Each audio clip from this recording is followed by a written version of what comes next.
Good afternoon, and welcome to the City Club of Cleveland. I'm Bob Littman, Vice President of the City Club's Board of Directors. I'm pleased to introduce today's speaker, Nancy Jacobson, co-founder and CEO of No Labels. Until the 1980s, Americans generally expressed a neutral view of the opposing political party. This has changed dramatically as the country has moved towards hyper-partisanship. A 2014 Stanford study found that politics, not race, is becoming the deepest divide in America. And it can be argued that our political leaders are the ones responsible for this shift, often directing hostility to the opposing party and refusing to work collaboratively across party lines to solve problems. On Tuesday night, bidding farewell and thanks to his supporters of over his 11-month campaign, presidential candidate Marco Rubio's parting words reiterated this trend. He said, quoting here, "America is in the middle of a real political storm, a real tsunami, and we should have seen this coming. Look, people are angry and people are frustrated. From a political standpoint, the easiest thing to have done in this campaign is to jump on all these anxieties I've just talked about to make people angrier, make people more frustrated. The politics of resentment against people will not leave us a fractured party. They are going to leave us as a fractured nation. The political storm Mr. Rubio describes, one of resentment and anger towards people of opposing views, is exactly what Ms. Jacobson's organization, No Labels, works to counter by encouraging and facilitating collaboration among political leaders of both major parties. By bringing Democratic, Republican, and independent leaders together, No Labels tries to address the nation's pressing problems by not challenging anger, but by listening closely and being a common champion of common ground. Ms. Jacobson got her start in politics while she was still an undergraduate student at Syracuse University by holding a fundraiser for Colorado Senator and Vice President candidate Gary Hart. Since then, she has worked with some of the biggest names in Washington, including Senator John Kerry, Vice President Al Gore, President Bill Clinton, and Secretary of State Hillary Clinton. For 20 years, Ms. Jacobson has served as a political entrepreneur, pioneering new and innovative ways to tackle entrenched political challenges. Her efforts have spearheaded organizations such as Next Generation, a political action committee devoted to supporting moderate senator candidates, and Third Way, a think tank of the moderate wing of the progressive movement. No Labels was founded in 2010 with a mission to address politics of problem solving in order to combat rising hostility. And Nancy did want to remind me, this is a personal mission for her. And with that, ladies and gentlemen, members of the City Club, please join me in welcoming Ms. Nancy Jacobson. Thanks, Bob. Yeah, I just wanted to stress, I have worked for about 30 years, but I am a volunteer. I founded this organization, and I work as a full-time volunteer 7 days a week. So I want to start with a little activity. So if everybody wants to show me their hands for a minute, I want you to use your hands to show all of us, show me, how much you would be willing to work with another party or work together across the aisle. So if you clamp your hands together, right, like this, never ever, you're not going to do it. Nobody's ever going to get you to do it. If you go out wide, always open to compromise, always, and here in between. But clamped like this, never ever, don't come to me ever.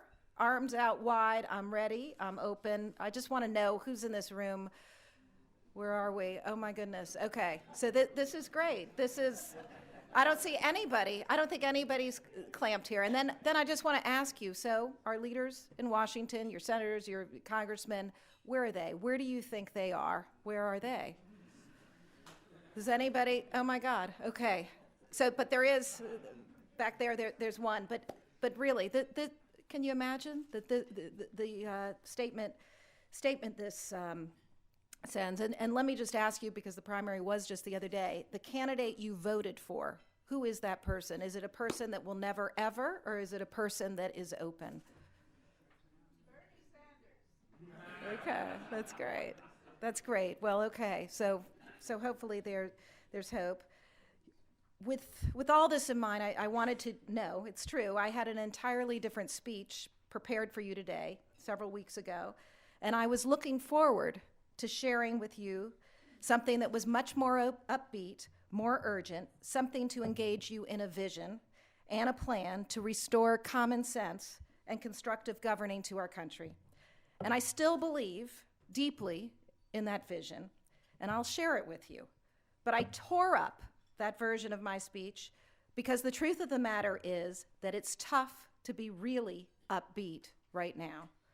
And I can't tell you, in all honesty, that we're moving rapidly toward a better day in politics and leadership, because we can't, as a nation, pivot that quickly from where we are to where we want to be. We're just not out of the woods yet, and that's okay. We will get there, but it will be a tough road. I would like to hear from all of you whether you're feeling what I'm feeling. The tone of the presidential primaries, from the words being used to the deep divisions that are being revealed, mostly makes me feel sad.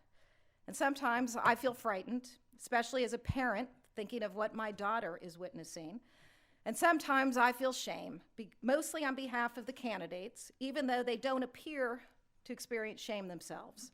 Raise your hand if you're feeling any of these feelings right now: sadness, fear, shame. Okay. We hear a lot about anger among the electorate. Are you angry? Are you frustrated? So I think we are all tremendously justified in our feelings, and leaders don't appear to be listening to us, and that's upsetting. My organization, No Labels, was actually born out of frustration, even though it is driven and fueled by terrific optimism, patriotism, and faith in our country. When No Labels was founded, so many people were so exasperated with the state of political nastiness and paralysis in Washington, D.C., similar to how we all feel today. It felt like the people were not being heard by the leaders. The people were begging the politicians to stop fighting and start fixing. We brought those voices, some Democrats, some Republicans, some independent, many together under the No Labels cause. We formed a movement based on those things that work, on uniting our leaders to solve problems. Specifically, our big idea, the notion that leaders should set goals at the start of the policy-making process and then work on the specifics to develop a framework to solve problems. We know that Newt Gingrich and Bill Clinton did that in the 90s. They first agreed on a goal of a balanced budget, and then they worked on the specifics on how to solve it. That is called building a framework for solving problems. What if the next president, in the first 30 days of his term, or her term, calls a bipartisan leaders meeting with the leaders and gets buy-in from everybody on what goals they can work on together? That would be transformational. That requires real leadership. This simple idea of change from business as usual was powerful enough that we were granted a Senate hearing June 17th when our leaders, John Huntsman and Joe Lieberman, and now Senator Evan Bayh, testified before the Senate committee. Another way to put it, we've taken a very calm and rational approach to solving the biggest challenge of all, which is unifying our country. Our unique proposition is the creation of a new process for governing that is based on deliberate, effective steps. More than just calling for this new method of getting leaders to solve problems and agreeing to goals as the first step, we're also advocating for 4 specific goals. I think they're up there on this chart. 25 million new jobs in the next decade, securing Social Security and Medicare for another 75 years, balancing the budget by 2030, and energy security by 2024. All of them are interrelated. The second step is negotiating the policy details that make achievement of the goals possible.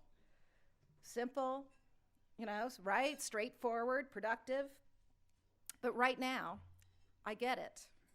It's hard to imagine not only who our next president will be, let alone getting to the point where our leaders are agreeing on goals.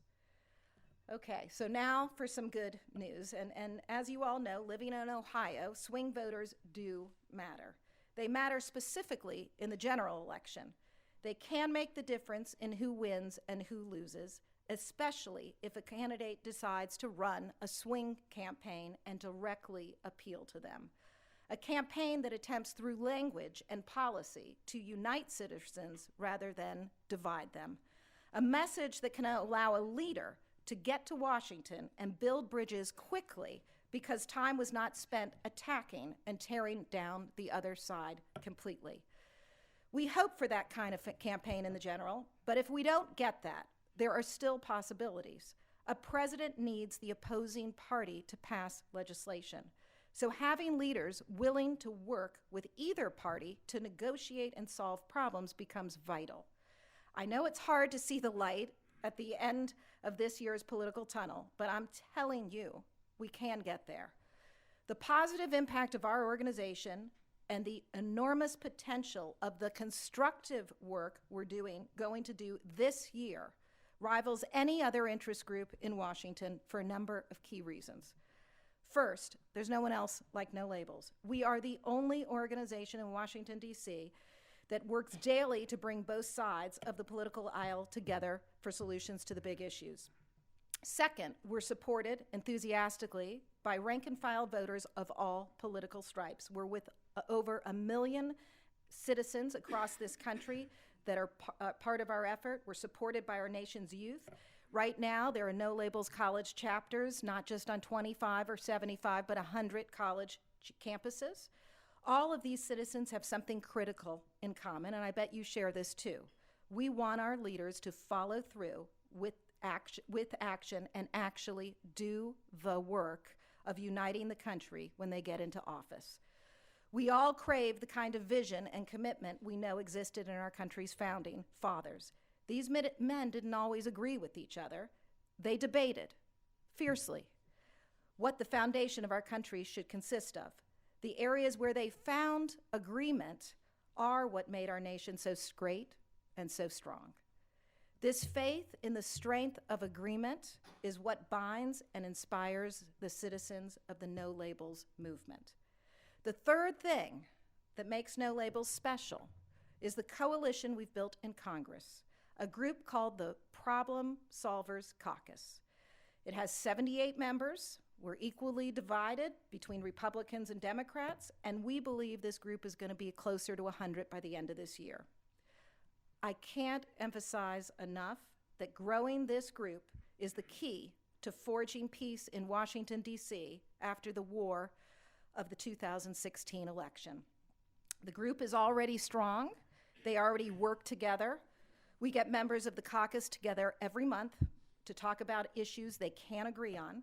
And it's true, it actually happens in Washington on a regular basis because of No Labels. This congressional group has passed 2 original bills, No Budget, No Pay, and Health Care for Heroes, merging the Department of the Defense with the VA health records when a veteran comes back.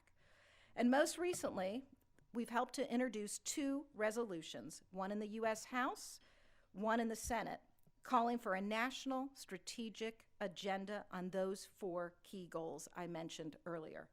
We have 78 members of Congress from both parties that signed on to the resolution. The coalition of problem solvers that No Labels has put together in Congress, those are the 78 leaders who support our national strategic agenda. They see the strength of these goals and of goal setting generally. And they are ready and willing to work with the next president, who will arrive in January of 2017, and who will be looking to do something in their first 100 to 200 days in office.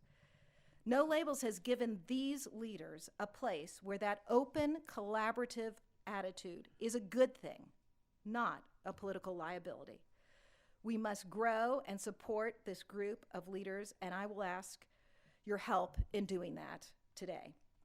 This coalition is critical, but of course this group and the new president will also need a playbook. The public policy solutions that put meat on the bones of our 4 agreeable goals. So we are also working on a public policy blueprint that all of these leaders and our new president can follow. While the presidential campaigns continue to divide the nation No Labels is working behind the scenes to develop constructive legislation. We will have actual legislative packages that can be supported by both parties in Congress, ready to go by the time the next president takes office. And on December 5th, we will host an unprecedented, bipartisan meeting in Washington, D.C. to unveil these fresh policy prescriptions to the new presidential administration. We already have Governor Raimondo of Rhode Island, Governor Asa Hutchinson of Arkansas. We already have about 50 congressmen signed up, members of the transition team, and others that will be gathered in one room to discuss these policy solutions. It's never happened before, 1 month after the most divisive election in our lifetime. We are doing this.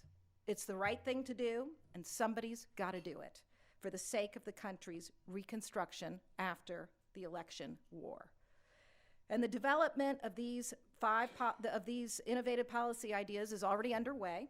We have 5 task forces: tax reform, immigration, entitlements, national security, infrastructure, healthcare, and energy are right now being formed to create policy proposals that will attract support from business leaders, community leaders, members of Congress, and constituents. The task force's policy recommendations will be finished by late summer. The December meeting will be a forum to debate, discuss, and to ratify these ideas, presenting a united front alongside solid policy to our new president and leaders of Congress. The timing for this meeting in December is absolutely critical, because the fact is, after a national election, there is a rare and brief opportunity that only comes with the inauguration of a new president, a time in Washington that is as close to a fresh start as our country ever gets. No one has ever bothered to convene a major meeting of leaders during that time. And we've chosen December 5th as a day when productive, bipartisan discussion is possible. We believe it will be the time when the fever breaks. All of these tactics that we employ this year are geared towards one ultimate mission: being a constructive force for a reset with the next president's term. There will be a lot of talk about healing between now and November. And healing is not easy. It's going to take planning and work. No Labels is like Switzerland right now. The world is fighting around us, but we are the peaceful place, the place where ideas and plans can still be formed. And so I've got one more exercise for all of you today here before I close, and it has to do with growing the congressional coalition, the group of problem solvers that is the key to our nation's progress after a divisive election. So I'm going to ask, when you leave this room, these postcards that are, to your 2 senators, to 2 representatives in this area. Maureen has it. She'll pass them out. I'd love you to sign them and to put your name down. And then Maureen, we're going to, within 20 minutes of leaving here, we're going to mail them for you and send it to these offices, because we don't want to take what's happened today and these messages and leave it in the air today. And we don't want the political nastiness to get you all down for too long. The people will be heard, and we must be heard. And also, because this is Ohio, you're going to see all the candidates, the nominees that are coming through in the next many months. And so we'll ask them about this, ask them what they will do, ask them how they will solve these problems when they get to Washington. Will they work with leaders on the other side? Do they believe in these goals? And let them hear it directly from you. So the message we have is stop fighting, start fixing, set goals, work together. And this is what the people want, and the people we know will be heard. So I want to thank Trey. I want to thank the City Club for inviting us here today. And my thought is, now, if it's good, Trey Roeder, I don't know if you know him. He's a city councilman from Shaker Heights. He has his own business. Actually, his business, I guess you were formerly with Booz Allen, but he has a business that actually helps companies with transformational change and how do you work your strategies for that. We got to know each other, I guess about a year ago. He'll explain, but he's the reason why I'm here. He said, Nancy, come here to the City Club and hear this. And I really want to applaud you. We've gotten to get to know each other more and more, but you could be doing a lot. You are the future. You are the next generation. And I really applaud your work for getting involved in your community and bringing us here today. Thank you.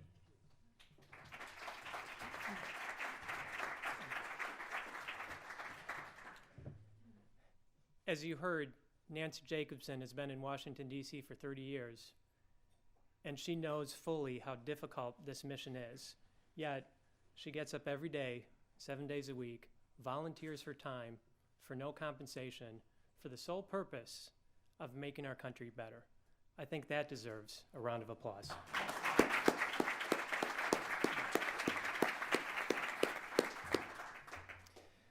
Nancy asked me to say a few words about why I'm involved with No Labels and what impact we're having already here in Cleveland.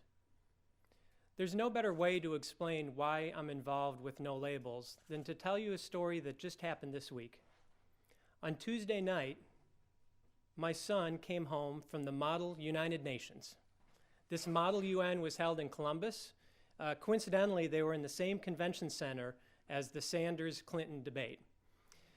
So this got me to thinking, what are the similarities and differences between Model United Nations and the real way that we're going about this?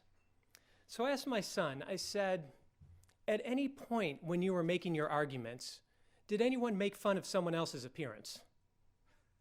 And he said, no, Dad, no one did that. Did anyone use foul language? No. Were there any posters on the wall saying that these people are wrong and you can't listen to them? Were there any flyers slipped under doors in the middle of the night where people said, you can't listen to this person because they're wrong and here's the horrible things about them that happened and here's photographs and so on? He said, Dad, none of this happened. It turns out that at the Model UN, they were exhibiting model behavior. My son went on to tell me, he said, Dad, they told us to attack the idea, not the person. 11-year-olds, 12-year-olds, teenagers. Now compare this to what's happening.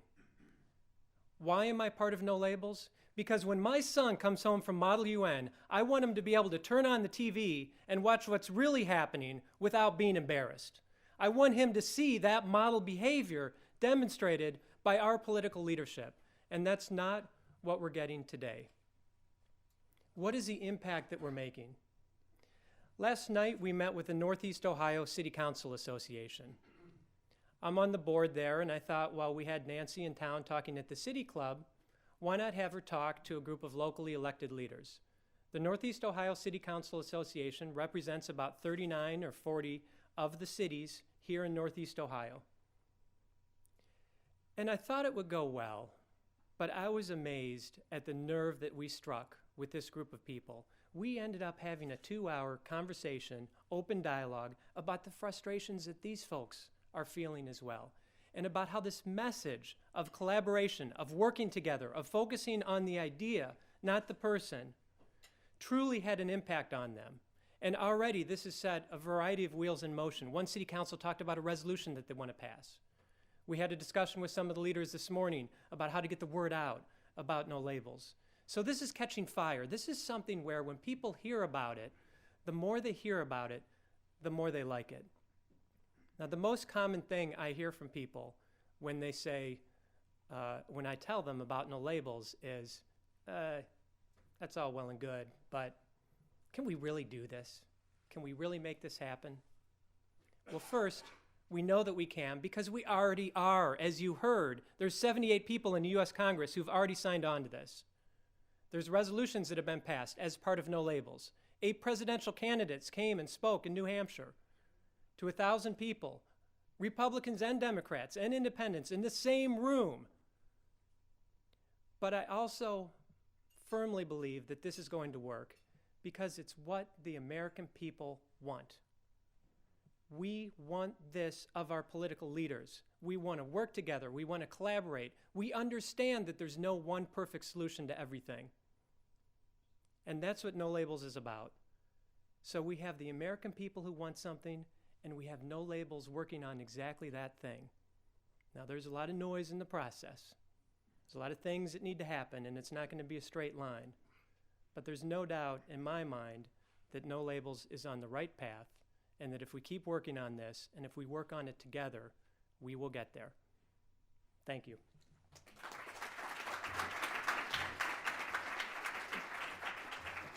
Thank you, Trey. Your comments show us how important it is to have good role models for our country and for our children. Thank you. Today, we are enjoying a Friday forum featuring Nancy Jacobson, co-founder and CEO of No Labels. We're about to head into the Q&A.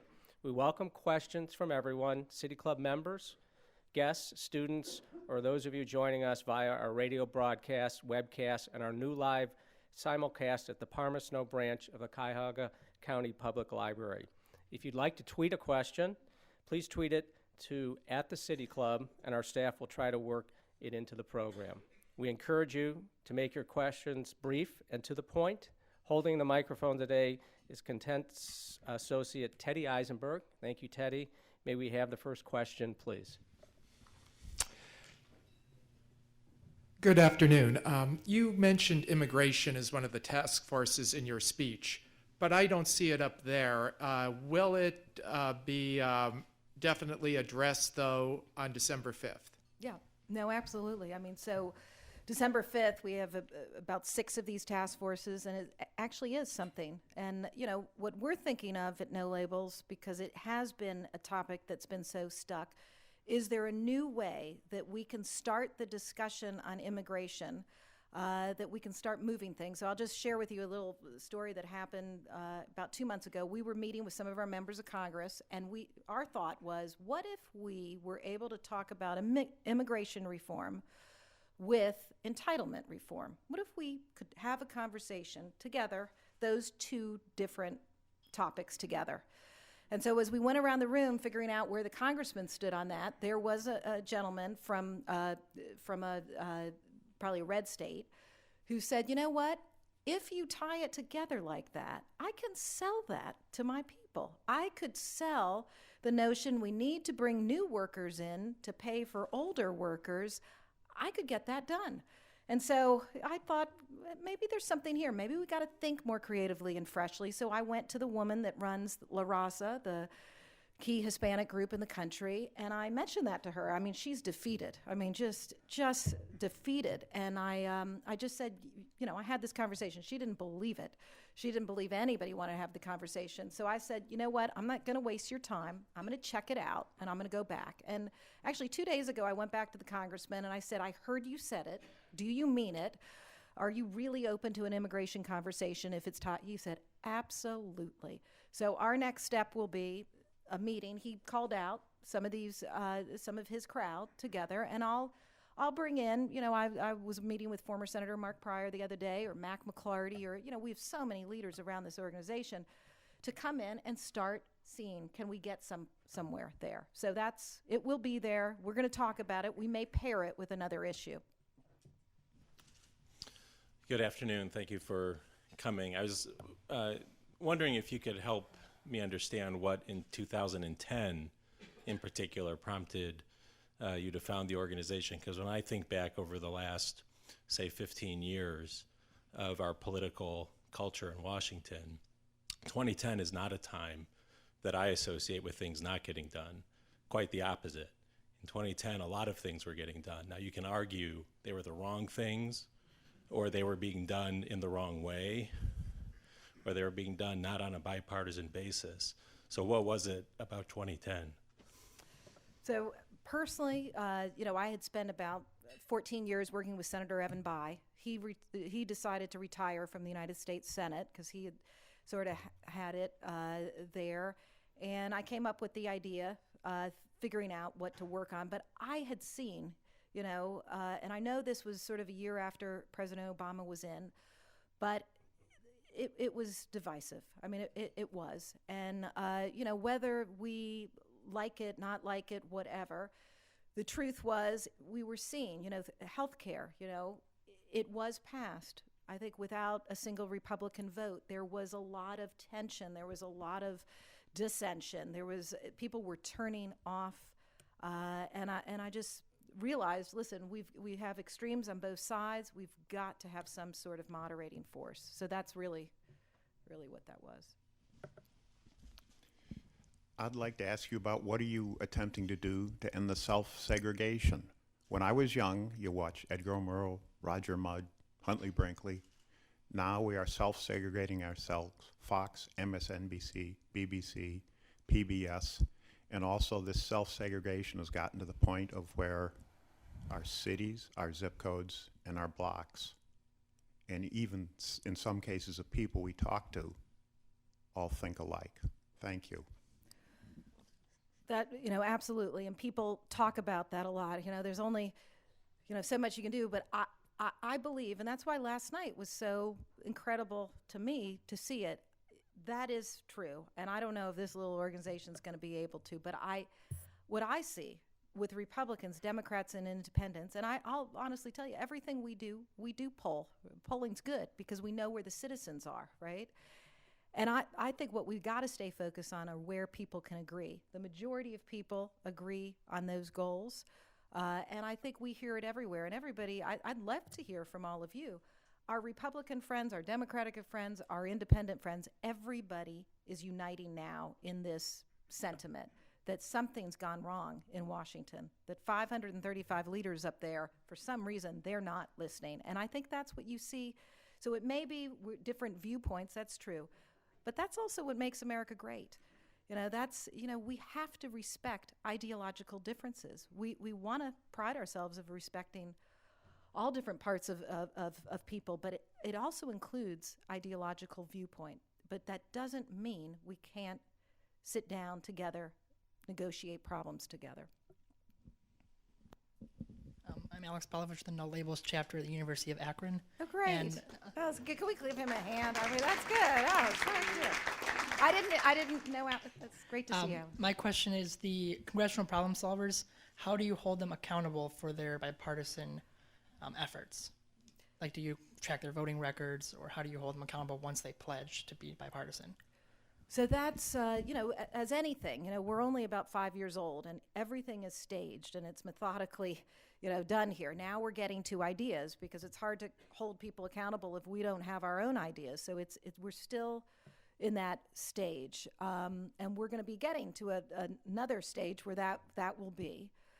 So, it's something we are thinking about. I'll be honest, hour or so before we came in here, I was speaking to Governor Huntsman and Senator Lieberman about it, because I do think at a certain point we're going to have to get involved like everybody else does, and we may have to be the group that goes in to a primary, and if there's an obstructionist, somebody that's really an obstructionist on either side, we may have to get involved in those elections, and I think that could be the quickest way to send a signal. I mean, that's nobody's doing that, right? So I think we just have to stay tuned for where that plays out, and if this organization could at least encourage other groups to do that.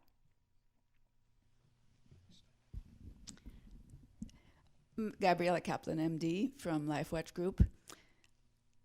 How can your organization carry the message out there, since you have connections in Washington and the world, that right now there is a xenophobic spirit throughout the country, and I believe that this is a symptom of dissatisfaction because of the economy. Two things destroyed our economy. One is the expense of the Iraqi war, and the second one, the banking debacle. The banking debacle has used our treasury, and that is because we destroyed the Glass-Steagall Act. What can we do to repair that and carry that message? Because if we don't have laws that are defending our society and our community, it will pit us more and end up in a revolution. What can you do for that? Well, listen, as we say, what we're focused on strategically, the first 100 days of the next president's term is starting to address some of these issues. I mean, that's our strategy is, well, everybody else, if you can imagine, Washington's pretty quiet right now. I mean, everybody's off campaigning and doing what they do. And most other groups are just sort of waiting around, waiting to see who's going to be president. I mean, we're busy every day getting ready with some thoughts, ideas, stakeholders for this meeting a month after this election.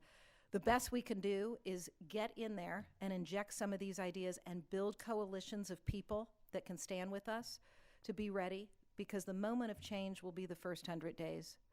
That's when the fever does break. So that's the best I can say in terms of what we're doing, but you're right to be concerned by all of that. And listen, what can we do? I have to say, I am a volunteer, right? I mean, before this, I didn't love public speaking. It's not my thing, but I feel so concerned about this. What can you all do? And that's why grab one of these things. You don't all understand your power, I mean, I have been around politics. I was the third person hired by Bill Clinton in 1991. I saw how you elect a person president right? I've seen it all. This is the most invigorating, energizing work I've ever done in my life, having seen all of this, because guess what? Every day we make a difference. It's the most amazing thing, the stories I can tell you. But you all, each of you, you don't even understand all the power you have. Any one of you showing up in the district office of any of the people we mentioned and showing up and saying, I want to meet with the district leader head. First of all, they have to meet with you. You're the citizen. And saying, listen, why wouldn't you sign on to this resolution? Will you sign on to this resolution to start alerting them, putting them on notice, saying the type of politics, the way you want them to govern? So the only thing I can say is, there's nothing special about me at all. All of us can do something. And I would just implore you, do something when you leave this room. Just send the postcard or call the meeting or look to Trey. Trey has somehow appeared here. We've gotten connected. We saw last night what happened. We're already on the phone with those people. They're going to be writing their own op-ed. Get to Trey. I'm going to volunteer you, Trey. I think your wife's here. I haven't met her yet. Elizabeth? Get to my wife. How about that? Where's your? Okay, there's your wife. Okay, but go to this guy. I mean, he's putting his step forward. He's on the city council, and he's willing. He said to us today, Nancy, I'll do it if you need me to be that person. So I hope you get connected to Trey and try to band together. Small groups always can make a difference if they band together. Small groups. We don't need to solve every problem, but we can. Hello. I applaud your efforts here. But let's, look at reality here with Donald Trump and Ted Cruz, who compromise is just not part of their language at all. Especially Ted Cruz takes pride in being an obstructionist. So how do you plan to work with either one of those if they become president? Listen, a lot will happen, and I know it's hard to see, in now, and it's up 8 months from now. We have no idea what it's going to look like, right? But we can't cede our country. So I don't know. I can't tell you who his VP is going to be. I don't know all the factors. I don't know who's really going to be the nominee. But to sit back and just relax and cede it all to whoever these other individuals are, that's not an option. So we're not going to be able to know everything around the corner. All we can do is prepare. All we can do, what you can do in this room, is get your delegation to sign on and hound them in that way. But can you imagine if you have 30 key people in this state and every other state has 30 key people that will be relentless? I'm telling you, you can make a difference that way. Hi, Nancy. HR 207, it's doable. It's very attainable. But back during No Budget and No Pay, there was an entire agenda. One of the key points that I felt at that time back in D.C. was gerrymandering, because once that can be solved, I think that bipartisanship becomes a little bit more doable instead of having districts the way they're set up. Is that part of an agenda with the problem solvers right now? I know that affects how they get elected, but just a question, because that was part of the agenda back then. Yeah, I mean, listen, they talk about it. I mean, our last meeting there, how do we approach it? Honestly, we know it's needed, but we don't have 20 years to waste. I mean, honestly. I mean, we need the next president's term. We've got to start solving some of these problems. So that's how we think about it. But, it's an interesting thing, and I can't promise we're going to be able to pull this off, but we'll give it our best shot. But what if we could look at those obstructionists, and we know who they are, and what if we could run a sensible candidate when we know it's just a small group of people that vote in these primaries, and we could get out the vote with another candidate that could topple one of these candidates? That'll be the quickest, fastest way for redistricting reform, I think, that we could do. So our hope is we could beta test a couple of those races this time, and if it works, I know, because there's just so many serious people around this country that believe in what we do, I hope we could make that come to life. Thank you for coming to Cleveland, and thank you for your work with No Labels. You mentioned 78 members, I believe, are signed on. What common objections do you hear from those who haven't signed on? So it's interesting, Trey. We've gotten this a lot, and I'll share one. I don't publicize this a lot, but so there is a congresswoman. She's from Illinois, a good friend, really like her, dynamic Democrat, and she has been very involved in the group, and we wanted her to sign on to the resolution. And her staff was really holding her back, and she was holding back. And so when it came out, why can't you just sign on? These 4 goals are like motherhood and apple pie. Why? What? This is bizarre. And what they said is that, and you're going to be shocked by this, I know, but that Nancy Pelosi has told all of the Democrats, do not sign your name to anything that says securing Social Security and Medicare. Why? Because we can't use that as an attack ad against our Republicans. So that's been a little bit of the trouble. I've been a Democrat my whole life, but that's been a little bit of the trouble. That's the games that get played in Washington. You can't even believe it, right? I was meeting with some of the union representatives, and I told them that, and they were so irate. And they said, that's exactly what's wrong. So I've been in this space for a bit. This has been a new journey for me personally, but when I look at it, when, everybody's trying to figure it out, why is it? Why this dysfunction? Where did it start? To me, the big problem is party leadership. You won't hear it talked about a lot, and you're not going to hear lots of news stories, and the reason why is you will not get your phone calls returned if you start talking that way in Washington, right? But I think that's part of the problem on both sides. I mean, nobody's immune. And I saw that up close with Evan Bayh, what he endured. So you may get that. And you may get that from Sherrod Brown. That may happen. And on the Republican side, you may hear a little bit more. What I've seen is I can't look like I'm going to talk to the other side. That's the kiss of death. So, although they want it in a general, they may not want it in a primary. So that's all I know, what I see. Nancy, at the beginning you asked us what we're feeling about the current political environment. You talked about shame and disappointment. Well, from my perspective, it's hopelessness and despair. And whereas I love the idea of the postcards, the thing that continues to occur to me is what more could I be doing? So my question is really around the fundraising and the funding for No Labels. Certainly we saw with the President Obama's fundraising that $1 million $10 checks get you a lot of money. So what are you doing with respect to fundraising, and how can we be supportive to expand your impact? That's great. So we do have a network. We have about 1 million people in our universe, and our hope is to grow it to about 2 million this year. So we do, and also my background's fundraising. So what do I spend a lot of my time doing every day is calling people, getting meetings, and trying to raise all of this.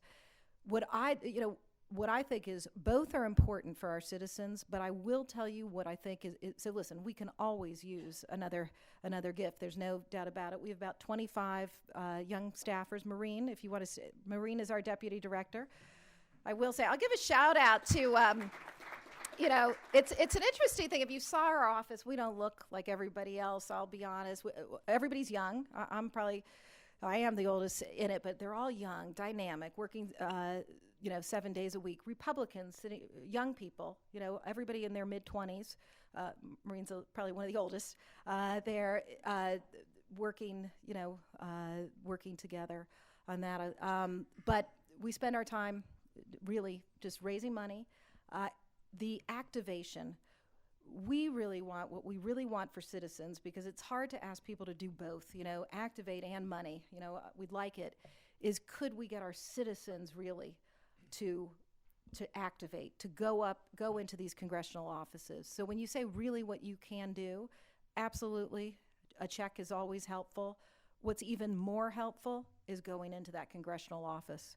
Trust me, we've seen it. We have stories all over with our teams of citizens all over. They go into the office. We then follow up in Washington. And sure enough, people sign on the resolution. And then they start using us, Then they start talking about us when they go around and speaking to their citizens and else. So I hope that answers. Nancy, thank you so much for joining us here today. It's really very gratifying to hear you mention people by name. Janet Murguia of La Raza, who spoke here, Sherrod Brown, who's going to speak here on June 3rd. If anyone wants to ask him that question, you're invited. I'm sure he'll welcome it. I'm sure he will, actually. I mean, he loves the engagement. But I wonder, in this area of civic engagement and bringing people together, sometimes you're called on, or you're attracted to or drawn to an issue that is incredibly thorny. And I wonder if there is any issue that you just sort of are kind of punting on and saying, you know what, we can't bring this to our 73-member caucus right now because it'll blow it apart. Yeah, I mean, we intentionally stay away from every single social issue. Right? I mean, they're important, but they're also the technique that a lot of our campaign folks use to get out the vote and stir up the fear and stir it up with everybody, and we're just not going to fall for that. So these are important issues, but the minute you start injecting that, so it's a no social issue zone, because everybody has their own personal beliefs, and we're Americans and we respect. But so that's where we cut a boundary. Yeah. Thank you for coming to Cleveland, Nancy. I'm going to change subjects just briefly. You've worked for a lot of high-profile politicians. Mm-hmm. What was the one you enjoyed working with the most, and what's the most memorable moment? Wow, I haven't. Listen, the Bill Clinton experience, because it was, driving around in a Datsun, in 1991, and the moment, it was November 9th. I remember it because it was my birthday. I was in the Arkansas mansion with about 10 people, and Hillary Clinton brought out my birthday cake, which was interesting. I was a young fundraiser. Listen, all of it was exceptional. Standing when he got elected on the Capitol grounds on the balcony and being able to be part of that with the United States governors, watching him take the oath of office. I think that was quite an exceptional moment. But I guess what it instilled in me, and so you sort of say, I'm doing it as a volunteer. I have a daughter and the 3 stepchildren and all of that, and I do. I am, sometimes just to my husband's discontent. I mean, I'm a person on a mission every day, with this. But what I learned with all of that, which is I'm trying to impart it to all of you, that small groups of people can make a difference. It wasn't a large group that started with this Governor Bill Clinton, and you can. And so all of you don't believe in that. You don't understand the power you have. And so that's, if I could instill anything back to you, is take that postcard, send it in, one step better, connect with Trey. Next step better is a group of you go into these offices. You're the voter. They work for you, and we tend to forget that. So I just want to keep reinforcing that. Hi, Nancy. Thanks for coming out today. Hi. Is there a generational or age-related function to hyper-partisanship versus collaboration? Do people get one way or the other as they age? Or is there a lost generation that we hope will just flush through at some point? Well, I'd almost like our friend that's our No Labels chapter. I'd love to hear from you. I mean, we know it's so popular on these college campuses because they don't they just believe in problem solving. But I'd love to hear, maybe if you could tell us, how, why it resonates with you personally and what's motivated you. Well, my parents have always been involved in politics since I was a little kid. My dad ran against Mandela in '06. And I don't know, I've just always been involved in politics, and the University of Akron has a number of political organizations, the College Dems, the College Republicans. But to answer his questions in particular, I actually just saw a Gallup poll from 2014 that studied the age versus bipartisanship. And in their 20s or 30s, that group of voters are very bipartisan. And as they get older, they become increasingly partisan. So there is a generational relation there. But no, I really enjoy working with No Labels, especially the University of Akron. We just hosted some city council members last week, and they talked about how to, vote in the primaries, just some Q&A about that. We had an Akron Press Club events with PG Sittenfield and Ted Strickland. So those are good events. And I do wish more young people would come out. It's a little hard, especially the University of Akron, because it's a commuter campus, to get people involved. And we're trying to connect with the other campuses in Ohio to do a bigger event. But no, it's definitely increasing in popularity. We've been, doubling our outreach on social media. So it's going, and it's exciting to do. So It's great. Yeah. Good afternoon. Thank you for coming. I recognize the fact that Washington and the government in general seems to be polarized, but it seems to me that the reason for the polarization is that those people involved in the political process, at least in the primary season for both parties, tend to be very polarized themselves, and that we don't, I think many people will say they want, government to work, but a lot of people don't get involved in the political process because they're so turned off by it. I'd like your thoughts on that. I think it's true. Listen, we have 318 million people that are in this country, and we have 230 million of those that are eligible to vote.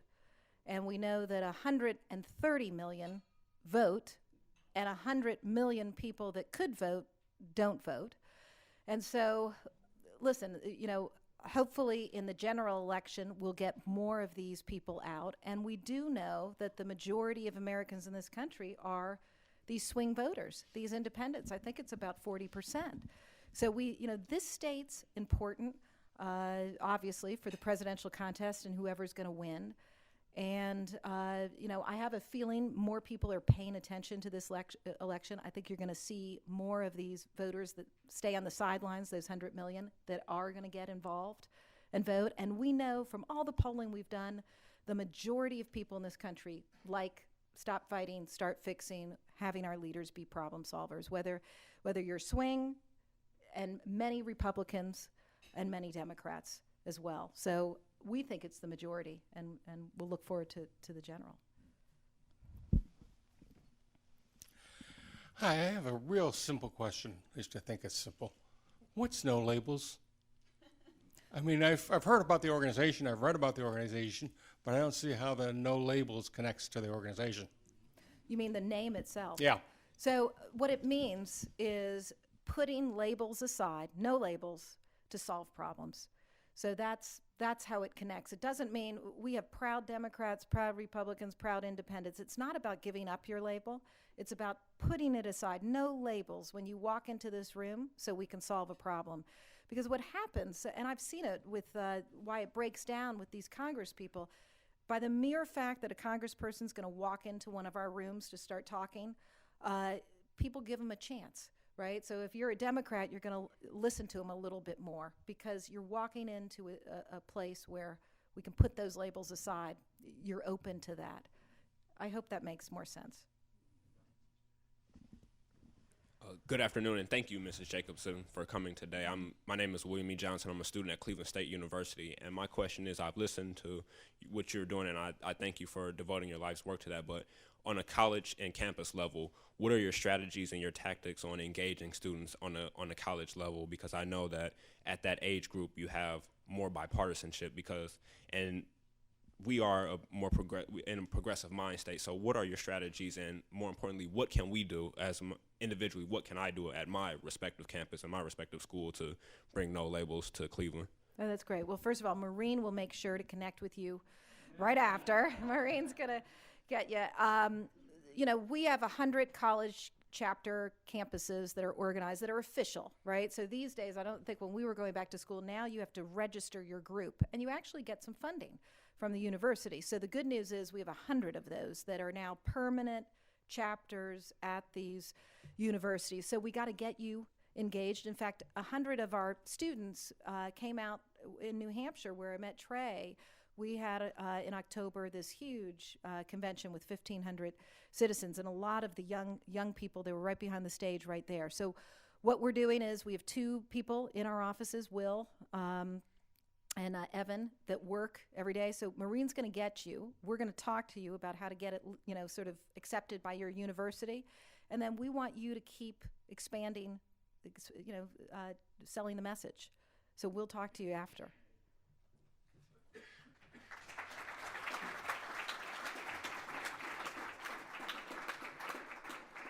Today at the City Club, we have been enjoying a Friday forum featuring Nancy Jacobson, founder and CEO of No Labels. Thank you, Mrs. Jacobson, Ms. Jacobson.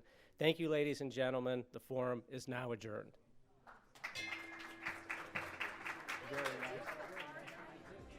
For information on upcoming speakers or for podcasts of the City Club, go to cityclub.org.